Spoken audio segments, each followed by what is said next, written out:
Сєвєродонецьк залишається найгарячішим напрямком російсько-української війни. Наші позиції в місті відвідав начальник головного управління розвідки Кирило Буданов. Визначив задачі розвідників і відзначив місцями 10-кратну перевагу ворога в артилерії. Попри це, українські воїни поступово тіснять окупантів. Росіяни ж гатять по селам на південний схід від Сєвєродонецька, повідомляють в Генеральному штабі. Йдуть в наступ в напрямку Святогірська та Слов'янська.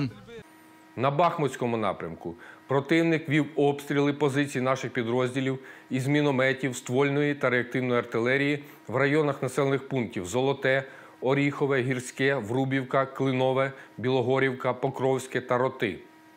Застосував штурмову та армійську авіацію для авіаударів неподалік Бахмута та Берестового. Вів штурмові дії в районах населених пунктів Комишуваха, Берестове та Миколаївка. Ворог зазнав значних втрат, успіху немає, бойові дії тривають. Президент зустрівся з маріупольцями у Запоріжжі. Оглянув санаторій, в якому знайшли прихисток люди, які рятувалися від російських окупантів. Обговорили проблеми, з якими стикаються переселенці. Також Володимир Зеленський відвідав передові позиції українського війська на Донеччині та Луганщині. Цікавився забезпеченням захисників та відзначив бійців нагородами. Були в Лисичанському, були в Солідарі. Пишаюсь кожним і кожною, кого зустрів, кому тиснув руку, з ким спілкувався, кого підтримав. Дещо привезли військовим, про це детально не буду, а дещо привезли від них вам. А це важливо. Впевненість привезли і міцність. Я бажаю їм здоров'я, їх батькам уклін, всім нам перемоги. Слава Україні! Точаться бої на межі Миколаївщини та Херсонщини, а також у Береславському районі. За даними оперативного командування «Південь», росіяни прагнуть відновити втрачені позиції та гатять по селах. З важкої ствольної артилерії вдарили також по житловим кварталам Миколаєва. Одна людина загинула, також понівечило автівки та будинки. Окупанти не збавляють темпи терору і на тимчасово загарбаних територіях. В зоні окупації рашисти намагаються запровадити рублі, а також тиснуть на аграріїв. Загарбники викрадають окремих фермерів, намагаючись на них тиснути фізично, зокрема тортурами. Роблять це для того, щоб вони продовжували агробізнес, але врожай планують відбирати силою для потреб своїх підрозділів та колабораційної місцевої влади. До 5 років в'язниці загрожує жінці, яка протестувала на могилі окупанта в Криму. Валерія Гольденберг облила курячою кров'ю і фекаліями могилу російського військового, який був ліквідований в порту Бердянська під час вибуху десантного корабля загарбників наприкінці березня. На могилу окупанта у Сонячній долині жінка вирушила після новин про звірства росіян в Бучі та інші злочини. Хвилювалася за родичів в Одесі, Полтаві та на Харківщині, а згодом дізналася про загибель у Ворзелі на Київщині свого однокласника разом з усією родиною. Після затримання у квітні її запроторили до СІЗО. Адвокат Валерії Гольденберг Марлен Халіков наголошує, що справа політизована і найімовірніше буде показовий суд над пенсіонеркою.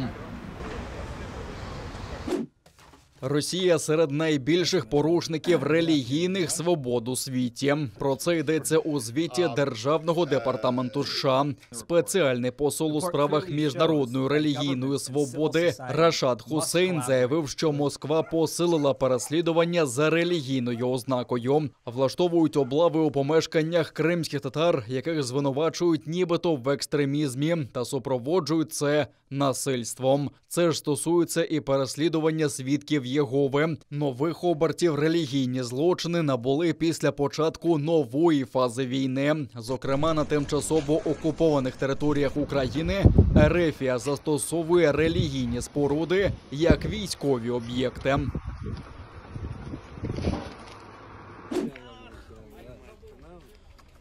Знову в обіймах рідних і близьких. Після 8 діб незаконного арешту адвокат Айдер Азаматов вийшов на волю. До спецприймача Сімферополя окупанти його запроторили нібито за те, що в жовтні минулого року він організував масові збори людей з порушенням санітарних норм. Насправді ж адвокат давав коментар для медіа після чергового судилища. Айдер Азаматов захищає політв'язнів і саме з цим пов'язує реакцію окупантів. Моя деятельность, она открыта, она, так скажем, чиста, как вот эта вот рубашка белого цвета. И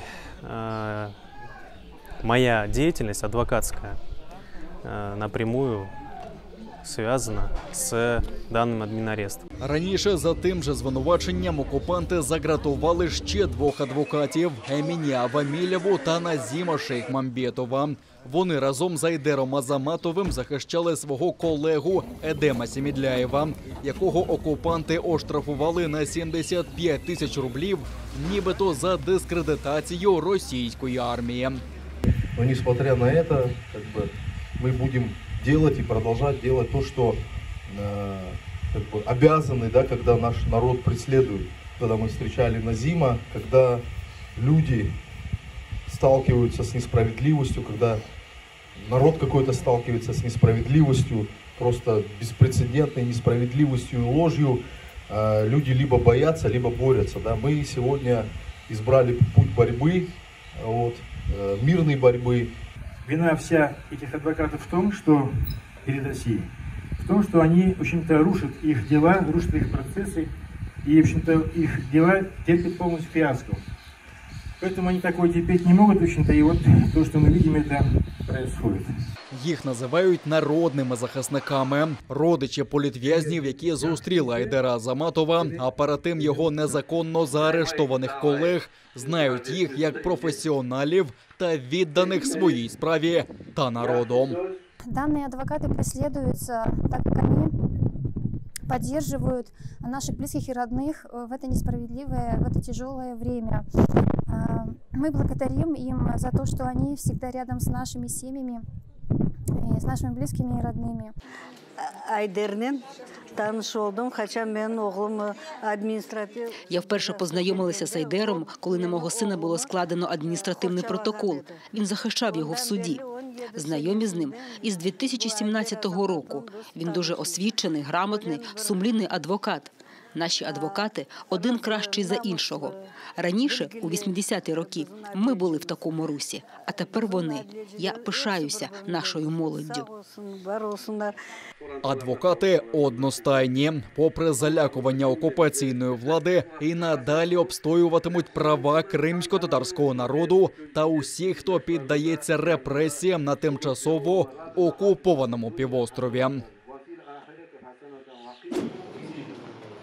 Реліквія державна, національна, яка лежить перед нами і яка за кілька хвилин стане одним з титульних експонатів нашої колекції. Синьо-жовтий стяг, що майорів над Азовсталлю, передали до Музею історії України у Другій світовій війні. Реліквію передали до експозиції «Україна. Розп'яття». Разом із начальником української розвідки Кирилом Бодановим до музею прийшли захисники Маріуполя, а також дружини оборонців міста, тих, хто дотепер в російському полоні. Безперечно вдячні всім захисникам, всім підрозділам, які були на Азовсталі до останнього, хто не зрадив присязі, хто до останнього воював, боровся, не дивлячись на те, що були дуже складні умови, все одно наші незламні воїни, вони стояли до останнього. І наразі наша задача – докласти максимум зусиль, щоб вони повернулися якнайшвидше додому. Такі реліквії повинні справді зберігатися в музеях для того, щоб зберігалася пам'ять про вчинки тих героїв, людей, які дали своє життя і здоров'я за нашу з вами батьківщину. І це справді знакова подія для нас всіх. Прапор врятували із пекла фортеці. Під час церемонії передачі стягу Боданов наголосив, що настане час, і цей прапор уже як музейний експонат знову побуває у вільному українському Маріуполі.